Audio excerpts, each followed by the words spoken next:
नमस्ते बच्चों, CLE's के CBSE स्कूल चिकोड़ी कक्षा 10वीं में एक बार फिर से स्वागत है।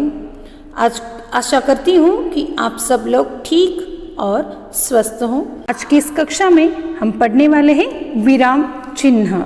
विराम का अर्थ होता है बच्चों रुकना या ठहरना, और चिन्ह का अर्थ होता है सिंबल या तो मार्क, निशान जिसे बोलते हैं। जब हम बोलते हैं तो अपने विचारों तथा भावों को प्रकट करते समय हम अपनी आवाज़ में उतार चढ़ाव लाते हैं, बीच बीच में रुकते हैं ताकि सुनने वाले को हमारी बात समझ आ सके। लिखते समय इसी उतार चढ़ाव तथा विराम को दर्शाने के लिए हम कुछ चिन्हों का उपयोग करते हैं। ये चिन्ह जो होते हैं वो विराम चिन्ह कहलाते हैं। विराम चिन्हों के प्रयोग से पढ़ने में, बोलने में तथा अर्थ समझने में सुविधा होती है। ठीक है, तो इसकी परिभाषा देखिए। लिखते समय भावों के अनुसार रुकने के लिए जो चिन्ह लगाए जाते हैं उन्हें विराम चिन्ह कहते हैं। यानी कि लिखित भाषा में भावों को स्पष्ट करने तथा रुकने की प्रक्रिया को स्पष्ट करने के लिए जिन चिन्हों का हम उपयोग करते हैं उन्हें विराम चिन्ह कहते हैं। ठीक है, तो यहाँ पर एक वाक्य दिया गया है बच्चों, उसे रोको मत जाने दो, उसे रोको मत जाने दो। दोनों वाक्य आपको दिखने में सेम दिख रहे हैं बच्चों, लेकिन यहाँ पर जो विराम चिन्ह लगाए हैं वो अलग अलग जगह पर हैं। इस वजह से जो दिखने में सेम दिखने वाले जो वाक्य हैं उसकी वजह से क्या होता है, यहाँ पर जो उतार चढ़ाव है इससे अर्थ बदल जाता है। विराम चिन्ह अलग जगह देने से यहाँ पर क्या हो गया, अर्थ बदल गया। देखो पहला वाक्य, उसे रोको मत जाने दो, उसे रोको मत जाने दो। रोको के बाद यहाँ पर अल्प विराम आया है। और दूसरा देखो वाक्य में, उसे रोको मत जाने दो, यानी कि पहले वाक्य से हमें संकेत मिलता है कि हमें रोकना है, जाने नहीं देना है। और दूसरे वाक्य से हमें संकेत मिलता है कि उसे जाने देना है, रोकना नहीं है।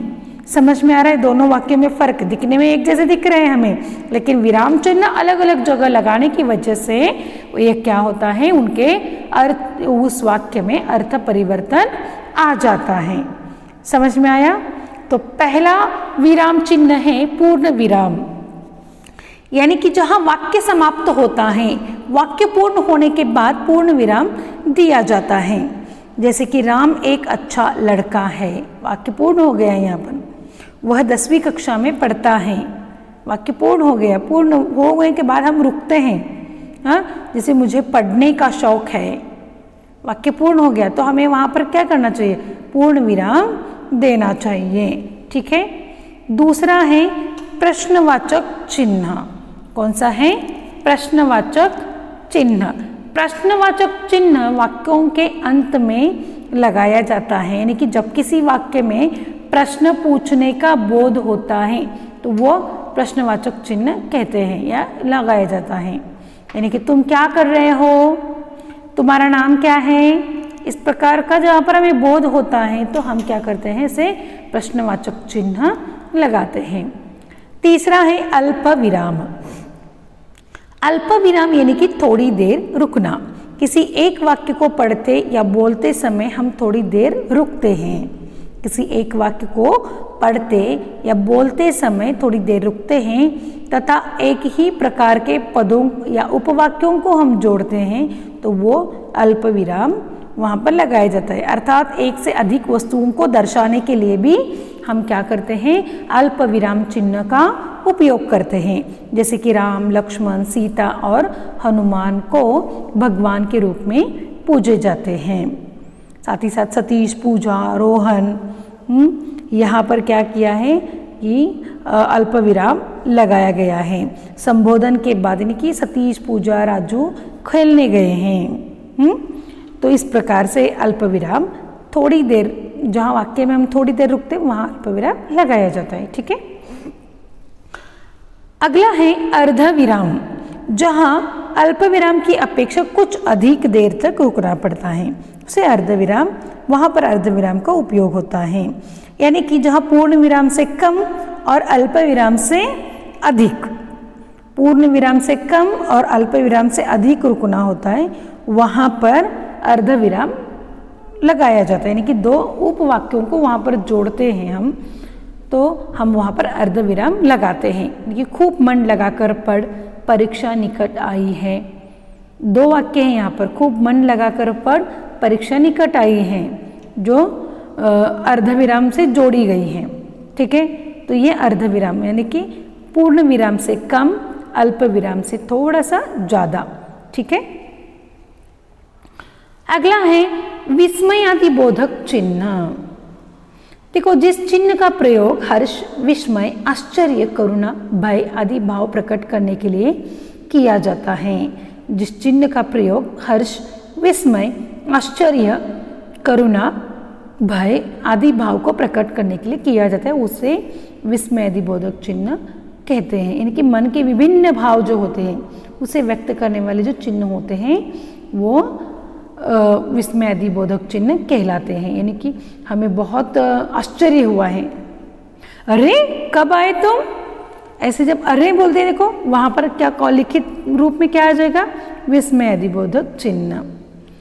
और वाह कितना सुंदर घर है, ऐसे बोलते हैं ना, तो वाह वहाँ पर जो विस्मयादिबोधक यानी कि आश्चर्य व्यक्त करते हैं। कभी कभी हमें मन में करुणा, हाय ऐसे जो रहता है ना, ऐसे शब्द जो रहते हैं ना, वहाँ पर हम क्या करते हैं, विस्मयादिबोधक चिन्ह लगाते हैं। ठीक है, अगला चिन्ह है योजक चिन्ह। योजक चिन्ह का प्रयोग समस्त पदों के मध्य में किया जाता है। अब समस्त पद यानी कि समानार्थक हो, विलोम हो या जोड़ने वाले जो शब्द होते हैं, यानी कि शब्द युग्म हो, सार्थक, निरर्थक शब्द ऐसे रहते हैं, वैसे यानी कि सुख दुख, लाभ हानि, दिन रात, तो वो एग्जाम्पल भी है यहाँ पर। देश के सैनिकों ने तन मन धन से देश की रक्षा के लिए प्रयत्न किया। तन मन धन के बीच में हमने क्या लगाया, यहाँ पर योजक चिन्ह लगाए हैं। ठीक है, समझ में आया। योजक चिन्ह समानार्थिक शब्द, विपरीतार्थिक यानी कि विपरीतार्थी शब्द जो होते हैं, यानी कि विलोम शब्द जो होते हैं, वहाँ पर शब्द युग्म की जो जोड़ियाँ होती हैं, हाँ, सार्थक निरर्थक शब्दों की जो जोड़ियाँ होती हैं, वहाँ पर हम योजक चिन्ह का उपयोग करते हैं। ठीक है, अगला है उद्धरण चिन्ह।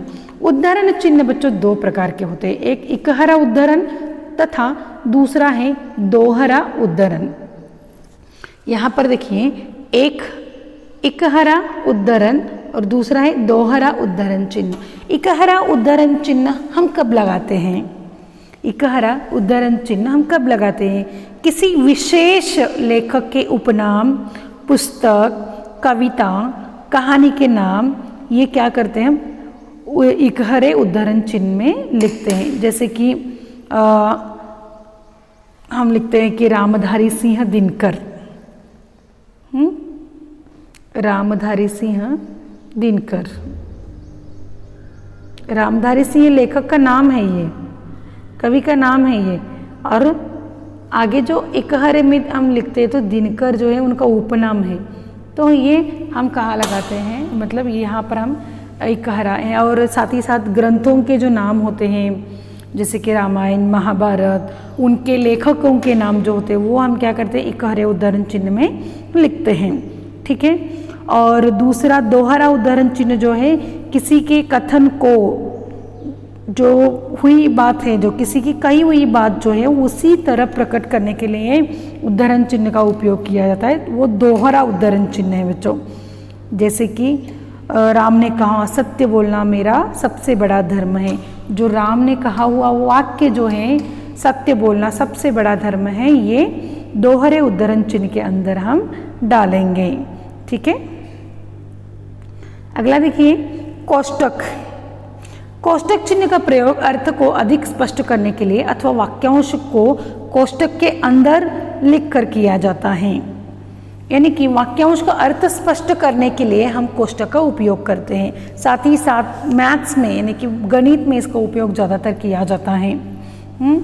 और उसी के साथ साथ नाटक तथा पात्रों के कथन के पूर्व के भाव को भी हम कोष्टक में लिखा जाता है। यानी कि वहाँ पर एक एकांकी चल रही हैं और वहाँ ऊपर क्या दिया जाता है वो कोष्टक में लिखा जाता है। देखिए उसका भाव क्या है, वो एकांकी कहाँ चल रही हैं, है ना, तो वो कोष्टक में दिया जाता है। यहाँ पर एग्जाम्पल के तौर पर मैंने दिया है कि विश्वामित्र कैसे थे, जो क्रोध में कांपते हुए, यानी कि उनको ज़्यादा क्रोध था, वैसे वो इसमें डाला है। यानी कि कोष्टक यानी कि ब्रैकेट वो 3 प्रकार के होते हैं। ठीक है। अगला चिन्ह जो है विवरण चिन्ह। किसी बात का उत्तर विवरण हमें देना होता है तो हम क्या करते हैं, विवरण चिन्ह का उपयोग करते हैं। जैसे वचन के 2 भेद हैं, आम के फायदे निम्न हैं, इस प्रकार आगे जो है वो हम क्या करते हैं, उसको विवरण चिन्ह के रूप में दर्शाते हैं। ठीक है। तो बच्चों इसी के साथ ये जो विराम चिन्ह जो है ये कक्षा यहीं पर समाप्त होती हैं और आपको इस विराम चिन्ह को आपके व्याकरण बुक में सुंदरता से लिखना है बच्चों। जैसे मैंने नोट्स भेजे हैं उसी तरह आपको आपके नोटबुक में लिखने हैं। ठीक है बच्चों, धन्यवाद।